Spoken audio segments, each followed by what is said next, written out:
जब भी कोई भी कस्टमर हमारे कंपनी में आता है तो सबसे पहले हम लोग डिसाइड करते हैं कि टेस्टिंग कौन सा टाइप का होगा, ठीक है, उसके वेबसाइट पे। So firstly we will define like a make a scope of that, and then we will make a like a we will what type of testing we will conduct, like we will conduct white box testing, black box testing and okay grey box testing. Okay, so security testing में होता है क्या है mainly like हम लोग के loopholes, weaknesses and vulnerabilities, bugs, we will like security patches जो होते हैं, सिक्योरिटी इश्यूज होते हैं, वो हम लोग निकालने की कोशिश करते हैं, ठीक है। सो मेनली थ्री टाइप के टेस्टिंग होते हैं, ब्लैक बॉक्स, व्हाइट बॉक्स और ग्रे बॉक्स, ठीक है। सो व्हाइट बॉक्स में क्या होता है, व्हाइट बॉक्स में हमें आइडिया होता है, ठीक है, कि हम लोग इंटरनल एप्लीकेशन के अंदर जा सकते हैं, उसका सॉफ्टवेयर कंपोजिशन पता होता है, what programming language they are using, everything we know about application. Okay, then coming to black box testing. In black box testing, we don't have any idea. We have to blindly, we have to do the blind testing. Okay, हमें application के inside नहीं पता होता है, ठीक है, हम लोग उसके अंदर नहीं जा सकते हैं, ठीक है। ओनली जैसे हम लोग बग बाउंटी करते हैं, तो बग बाउंटी क्या है, बग बाउंटी भी एक तरह का ब्लैक बॉक्स टेस्टिंग है, ठीक है। सो उसके बाद आता है ग्रे बॉक्स। ग्रे बॉक्स में क्या होता है कि थोड़ा बहुत आइडिया होता है, ठीक है, और थोड़ा बहुत नहीं पता होता, मेनली चीज नहीं पता होता, थोड़ा बेसिक्स आइडिया होते थे, प्रोग्रामिंग लैंग्वेज जैसे पता होता है, डेटाबेस पता होता है, ठीक है, एप्लीकेशन के अंदर नहीं जा सकते आप, ठीक है, ये सब फाउंडेशंस होते हैं, ठीक है, ग्रे बॉक्स टेस्टिंग में, ठीक है। सो मेनली ये होता है, ठीक है। उसके बाद होता है एसएएसटी, आईएएसटी और डीएसटी, ठीक है।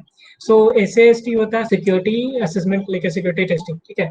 सो इसमें क्या होता है, व्हाइट बॉक्स टेस्टिंग मेनली होता है, ठीक है। इसमें एप्लीकेशन के इनसाइड से एप्लीकेशन के अंदर जाके हम लोग टेस्ट करते हैं, डेवलपर अप्रोच की तरफ, ठीक है, like developer what developer do like inside go inside that application, they modify the source code, they manipulate the request and responses, everything. Okay, in grey box testing जैसे कि production पे होता है, तीन टाइप का यहाँ पे एप्लीकेशन टाइप होते हैं, ठीक है, जब भी कोई एप्लीकेशन लॉन्च होता है, ठीक है।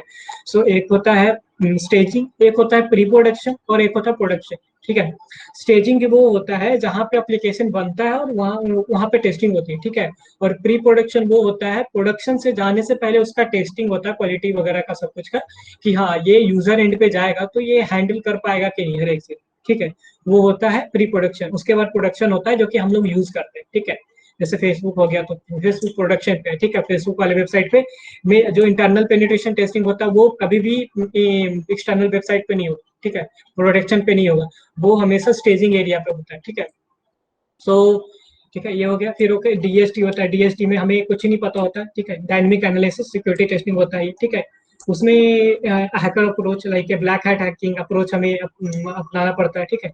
सो लेके we have to we don't have access to the internal application, we have to do the testing. Okay, then what we are covering, okay, इनका वेबसाइट में हम लोग जैसे कि सिक्योरिटी टेस्टिंग में मेनली हम लोग चार पांच चीज कवर करते हैं, website testing, Android testing, iOS testing, API testing, think client application. Okay, so web application तो सबको पता है, ठीक है, कि जो हम लोग अभी मीट यूज कर रहे हैं, गूगल गूगल यूज कर रहे हैं, फेसबुक यूज कर रहे हैं, this are called like web applications. Okay, next like Android application that we are using on the Android phones, okay, that are APK files, that are Android application, we have to test, okay, then iOS applications, ठीक है।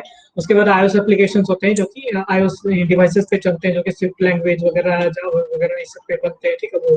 फिर API testing होता है। API का कोई जीओ interface नहीं होता है, ये एक एक इन पॉइंट को दूसरे इन पॉइंट से कनेक्ट करना करवाता है, ठीक है, एपीआई। एपीआई मेनली यूज होता है लाइक डाटा फैचिंग के लिए, डाटा रिट्रीव के लिए, ठीक है, कोई ऑथेंटिकेशन पर्पज के लिए भी यूज होता है। अभी तो ज्यादातर वेबसाइट वगैरह, लिंक्डइन कुछ दिन पहले हैक हुआ, तो लिंक्डइन हैक होने के पीछे एपीआई था, ठीक है। एपीआई इशू था, तभी लिंक्डइन का 100 मिलियन डेटा लीक हुआ, ठीक है। So API is a crucial thing, okay. So everything like जब तुम लॉग इन होते हो, कोई भी डेटा रिट्रीव करते हो, ठीक है, कोई भी एप्लीकेशन में, तो मेनली उसके पीछे एपीआईज होते हैं, ठीक है। उसके बाद आता है think client application. Think client application पे किसी को पता है थिंक क्लाइंट एप्लीकेशन क्या होता है? थिंक क्लाइंट एप्लीकेशन वो होते हैं लाइक जब हम लोग वीएलसी यूज करते हैं ना, वीएलसी थिंक क्लाइंट एप्लीकेशन है, ठीक है। और थिंक क्लाइंट एप्लीकेशन हमेशा पीसीज पे चलेंगे, ठीक है। और दो टाइप के एप्लीकेशन होते हैं, थिंक क्लाइंट और थिंक क्लाइंट, ठीक है। ये थिंक क्लाइंट है जो हम लोग यूज कर जैसे डीएलसी हो गया, कोई विजुअल स्टूडियो हो गया, नोटपैड हो गया, ये सब माइक्रोसॉफ्ट ऑफिस हो गया, ये थिंक क्लाइंट एप्लीकेशन है, ठीक है। उसके बाद आता है फिर थिक क्लाइंट। थिक क्लाइंट होता है कि जो सर्वर पे चलता है, ठीक है, रिसोर्स कम ही कम कंज्यूम करेगा, वो सर्वर पे चलेगा, आपको वहां से एक्सेस करना है, ठीक है। आरडीपी, आरडीपी क्या हो गया, थिंक क्लाइंट एप्लीकेशन हो गया, ठीक है। वो आरडीपी ऑनलाइन चलाते हैं हम लोग उसको, ठीक है। तो उसके लिए हमें इंस्टॉल करने की कोई जरूरत नहीं है, हमें डिपेंडेंसी कोई चाहिए कुछ नहीं चाहिए, ठीक है। वो डायरेक्टली रन होता है, ठीक है, सर्वर पे, ठीक है। तो वो थिंक क्लाइंट एप्लीकेशन होता है। हम लोग थिक क्लाइंट एप्लीकेशन को ज्यादा टेस्ट क्यों करते हैं, क्योंकि वो क्लाइंट में इंस्टॉल होता है, ठीक है, और इसमें ज्यादा वल्नरेबिलिटीज होने का चांसेस होता है इसी कारण। और सर्वर साइड में ज्यादा वो एक्सेस नहीं कर पाता कोई ना, एक्सेसिबिलिटी इश्यूज होते हैं, ठीक है। आपके पास ऑथेंटिकेशन होगा तभी आप जा पाओगे ना, ठीक है, वहां पे। तो without authentication no one can touch that application, ठीक है। और यहाँ पे थिंक क्लाइंट एप्लीकेशन में क्या होता है कि without authentication can anyone can touch that application, okay. अब वेबसाइट काम कैसे करता है, ठीक है। लाइक फर्स्टली हम लोग, ये तो मेनली सबको पता है कि एप्लीकेशन कोई भी हम लोग यूआरएल इनपुट करते हैं तो उसको डीएनएस द सर्वर कन्वर्ट करता है आईपी एड्रेस में, then it will try to fetch that information from server and it will respond in the HTML format, और जो भी फॉर्मेट में वेबसाइट है जिस फॉर्मेट में, वो आपके यूजर यूजर फॉर्मेट में वो आउटपुट है। ये सिक्योरिटी के लिए हम लोग लोड बैलेंसर लगाते हैं, ठीक है, फायरवॉल लगाते हैं, ठीक है। सो जैसे कोई भी हम लोग वेबसाइट पे यूज कर रहे हैं, ठीक है, हम लोग फेसबुक चल रहा है, फेसबुक यूज कर रहे हैं और फेसबुक पे हम लोग ने एसक्यूएल इंजेक्शन ट्राई किया, ठीक है। तो वो ऐसा फायरवॉल अगर लगा हुआ है, लोड बैलेंसर लगा हुआ है, ठीक है, तो फायरवॉल डिटेक्ट कर लेगा। मान लिया ऐसा तुम ऐसे ऐसे स्क्रिप्ट डाल रहे हो, ठीक है, आई फ्रेम इंजेक्ट कर रहे हो यूआरएल में, ठीक है, तो वो डिटेक्ट कर लेगा, ठीक है। और वो रिक्वेस्ट को नहीं आने देगा, ठीक है। वो ओनली चेक करेगा लिस्टिमेट यूजर कौन है। अगर मैं नूबी हूँ, अगर मैं सर्च करूंगा facebook.com तो मेरे को तो एक्सेस दे देगा, और कोई सर्च करेगा facebook.com/script alert और कुकीज डॉक्यूमेंट, तो उसको एक्सेस नहीं देगा, ठीक है, क्योंकि वो वल्नेबल चीज है, ठीक है। ठीक है, तो वो चेक करता है, फायरवॉल होता है जो मेनली चेक करता है, और बहुत सारे टाइप के फायरवॉल्स होते हैं, ठीक है। वो इम्प्लीमेंट जैसे सिक्योरिटी फायरवॉल्स होते हैं, एप्लीकेशन लेयर फायरवॉल्स होते हैं, ठीक है। Packet tracing, packet switching I think firewall होते हैं, बहुत सारे फायरवॉल्स होते हैं, ठीक है। लोड बैलेंसर, लोड बैलेंसर का क्या काम होता है ना, लोड बैलेंसर जैसे कि हम लोग का सर्वर है, ठीक है, मतलब कि जैसे कि हम लोग 10 यूजर है, ठीक, और एक सर्वर का क्षमता है कि 5 ही यूजर को संभाल सकता है। तो वो अगर हम लोग 10 यूजर अगर उस पर जाएंगे तो वो तो बैठ जाएगा एप्लीकेशन, ठीक है, वो नहीं रन करेगा। तो उसके लिए क्या यूज करते हैं हम लोग, लोड बैलेंसर यूज करते हैं, ठीक है। और एक एप्लीकेशन है, हम लोग लोड बैलेंसर के लिए 4 लोड बैलेंसर लगा दिए, ठीक है। दो वो जैसे कि 5 एप्लीकेशन को सहने की क्षमता है, उसका बैंडविड्थ है, तो वो 2 यूजर का दूसरे सर्वर पे डाल देगा, लोड बैलेंसर पे, 2 को दूसरे पे डाल देगा, 2 को दूसरे पे डाल देगा, तो सब कुछ बैलेंस रहेगा, ठीक है। और एप्लीकेशन क्रैश होने के कम चांसेस होते हैं, ठीक है, लोड बैलेंसर जब लगा होता है, ठीक है। ठीक है, तो ये सब सिक्योरिटी मेजर्स हैं जो कि जब भी वेबसाइट वगैरह होस्ट करते हैं तो हम लोग लोड बैलेंसर फायरवॉल लगाना चाहिए, ठीक है। देन हम mobile application company same communication communication होता है, हम लोग कोई भी इनपुट देते हैं।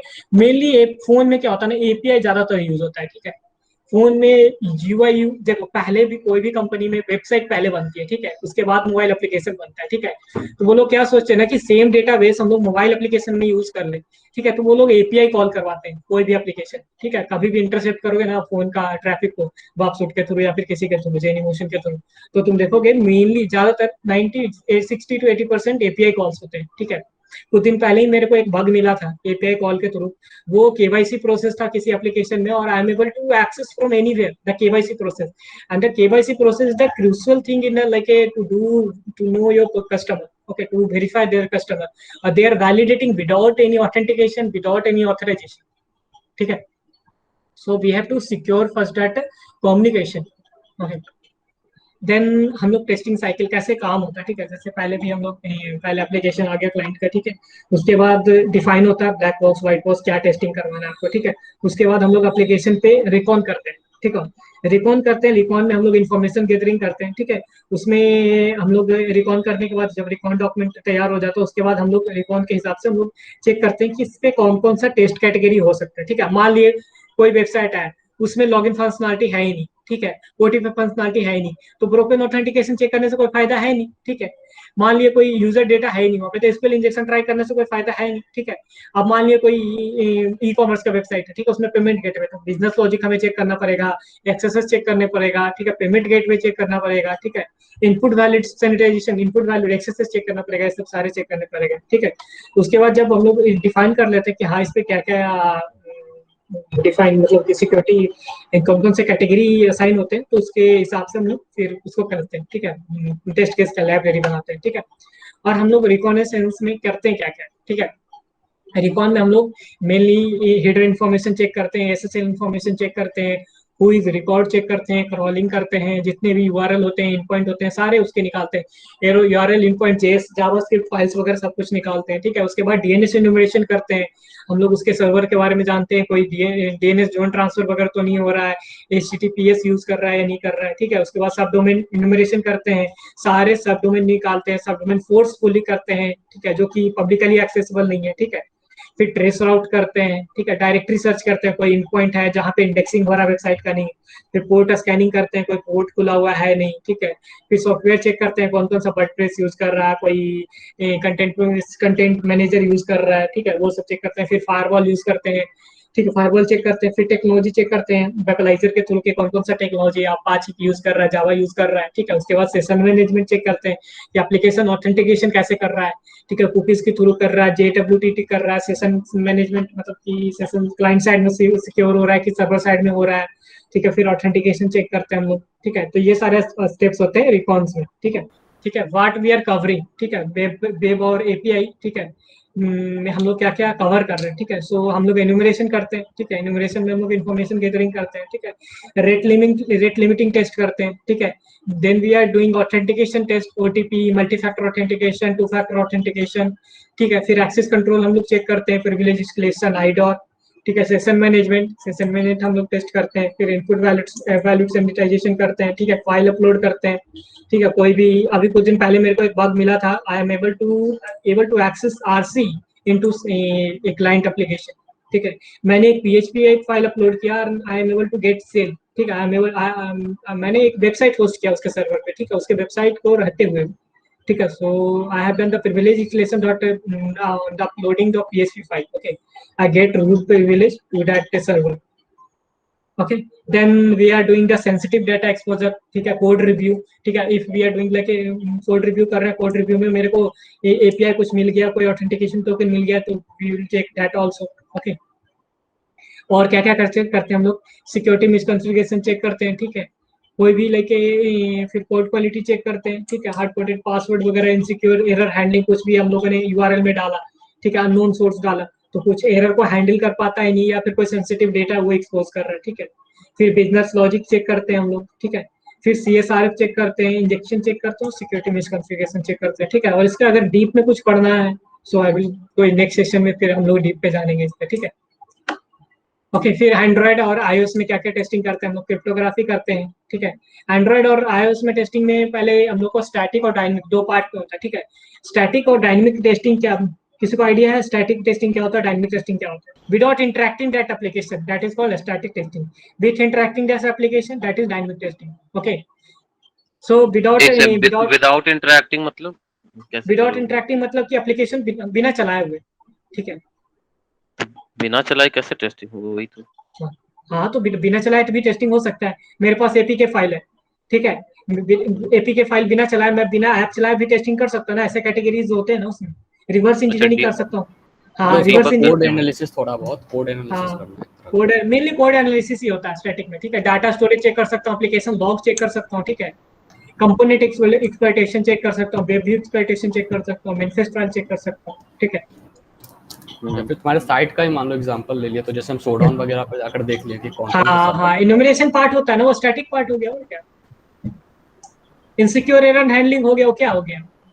देखो, रन टाइम होता है, एक रन टाइम में टेस्ट करना, एक डायनेमिक टेस्टिंग, एक स्टैटिक टेस्टिंग, ठीक है। डायनेमिक टेस्टिंग मतलब कि भाई चलते रहे, चला रहे एप्लीकेशन और कुछ अनसर्टेनिटीज में हम लोग इनपुट किए और वो एरर आ गया। एक हो गया स्टैटिक टेस्टिंग की एप्लीकेशन बिना चलाए हुए ही एरर है, उसमें ऑलरेडी एरर है, ठीक है, तो वो टेस्टिंग हुई स्टैटिक टेस्टिंग, ठीक है। So we will cover like cryptography testing, ठीक है, एप्लीकेशन का जो साइनिंग प्रोसेस होता है वो चेक करते हैं हम लोग।